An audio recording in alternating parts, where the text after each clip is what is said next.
Nakada ko dun sa kanya. Nakada ko sa kanya. Good morning. Welcome to the second game of your Interlodge Mason Basketball League powered by the so-called Ballers. The second game is Men of Tired MOT versus Pakrim. Good morning, good morning, good morning. This is the first week of this league. I'm your host, the one and only Ludwig Van Magic Man, together with our committee, Tito Jessel Navalta, as we head on for the opening tip-off for the second game of this heavyweight matchup for Team Pakrim. First five will be Parungaw, Fronda, Reyes, Bagaw, and Bacani. As Reyes, first basket by Reyes, hindi ko pa nakuha yan. Napakabilis naman pangyayari. Stolen from behind. Bacani on the run. Bacani gaining that momentum, and that is a quick 4-0. Foul counted for Men of Tired. They will be starting with Pacuño, Bergoño,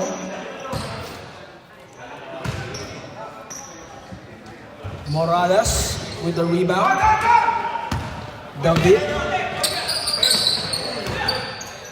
and look at Reyes soaring from behind. Reyes to Fronda. Fronda lets it fly, and Fronda extending the lead to 7-0. The Pacuño brothers here for Men of Tired. They go at the post. Jody David, one-on-one, goes to work. Almost stolen away. Pacuño, too strong. Bacani throws it to Parungaw. Parungaw, home run for Parungaw. 9-0 lead by Team Pakrim. As they're showing they're one of the contenders here in this tournament, as David lets it fly. Short, Pacuño. Battle for the loose ball. Pacuño with a fade away. Finally a score from Team MOT. Of course, the issue here for Men of Tired is the chemistry, because this is a newly formed team. If you have noticed, Metropolitan Lodge, Anaheim Lodge, Andres Bonifacio Lodge, they are three teams from last season, as Pakrim capitalizing on that chemistry, as they have been playing together for 3 seasons already. As of course they know how each of their teammates move all together. Pacuño sees himself wide open, pulls the trigger. Bacani to Parungaw. Parungaw misses on that fast break attempt. Pacuño on the run, no look pass, and again turnover. Parungaw challenging the defense. 11-2 with 17 minutes in the first half. Moradas is a new player here for MOT. Pacuño swings that ball around. Sean, and look at that savvy move from Pacuño. Pacuño brothers. Reyes, 3-on-2 situation. Fronda again, back to back from Fronda. 14-2, timeout will be called by MOT. We'll be right back as Team Pakrim smelling blood like a shark here, as they're up 14-2. We'll be right back after this timeout.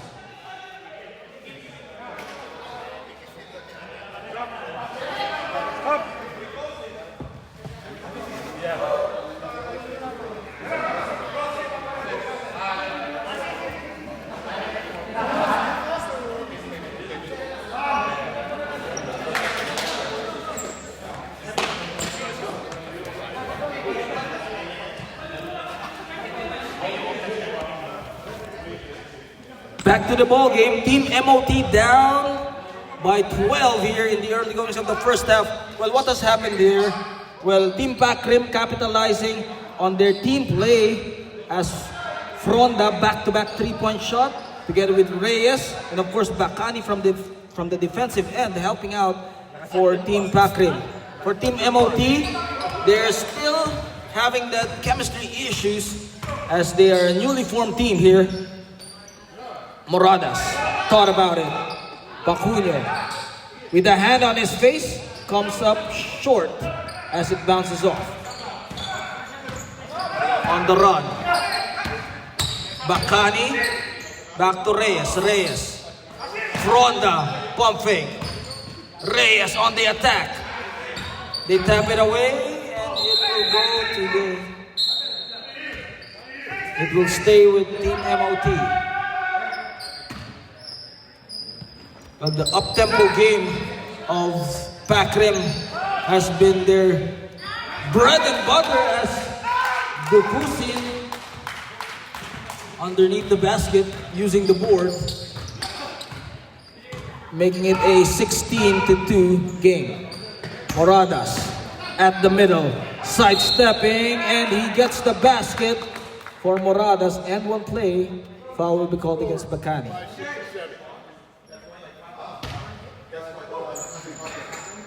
On the line is Moradas, shooting one.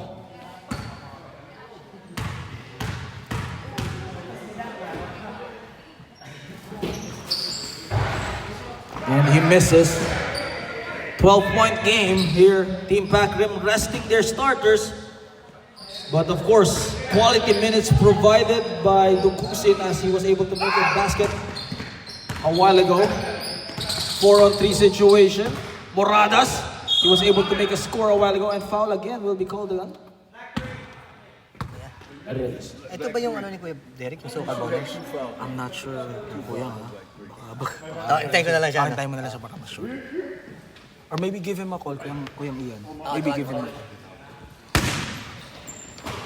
On the post, David, muscling his way, comes up with nothing. Reyes standing his board with that layup. Pacunio using that wide screen and a moving screen. David complaining against the referees as he was caught moving there. 16-4. Substitution.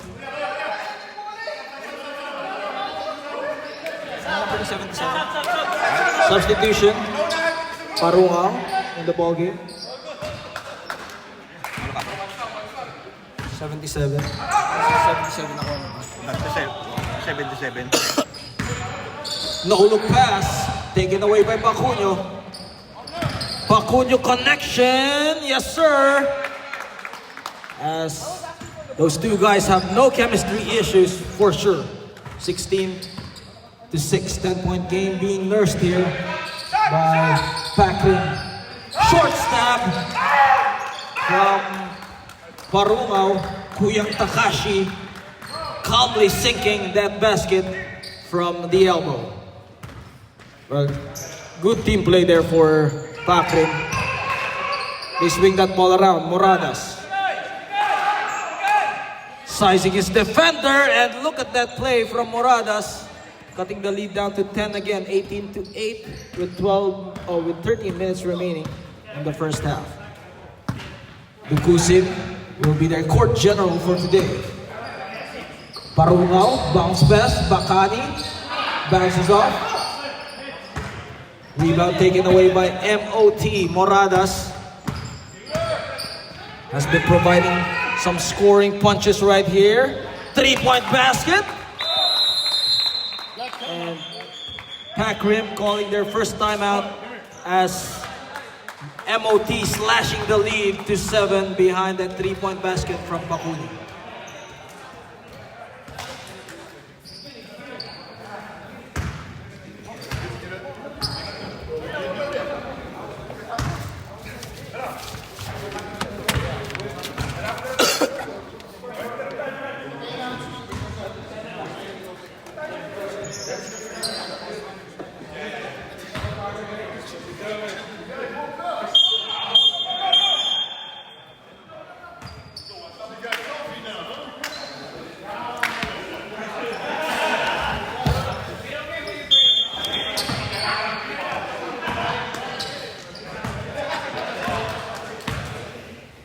Back to the action. Pakrim up by 7, 18-11 against MOT. But MOT making a comeback here behind the leadership of Moradas and Pacunio. They go baseline. Sees traffic. Reyes. Traveling violation for Reyes. And let's wait for the clarification call, as that will be a turnover for Pacquiao.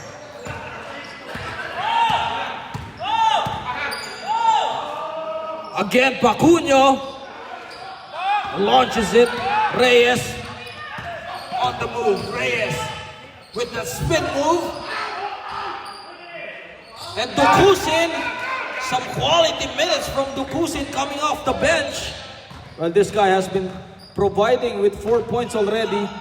Ortiz muscling his way down low, and Ortiz flexing his muscles as he cuts the lead to 7. Well, as I remember it correctly, this guy is from AWC last season, Anaheim West Covina team. But now they formed a formidable lineup together with Andres Bonifacio Lodge and Metropolitan Lodge. So this is a strong team. Bunch of all-stars here for Team MOT. Pacunio.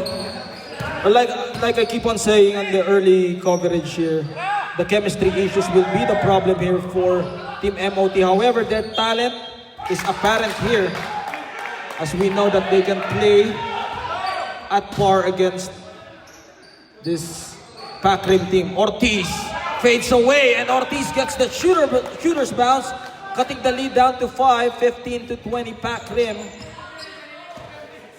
Taking care of that 5-point game. They were scoreless here in the last 2 minutes here. Well, as you can see, the talent-laden team of Team MOT showing us why they're one of the contenders here in this tournament. Reyes with a floater. Bagao falls on the floor. And Bacani, Jeron Bacani, taking that ball away. Parungao against the zone defense, slicing the zone, and look at that, Parungao using his experience.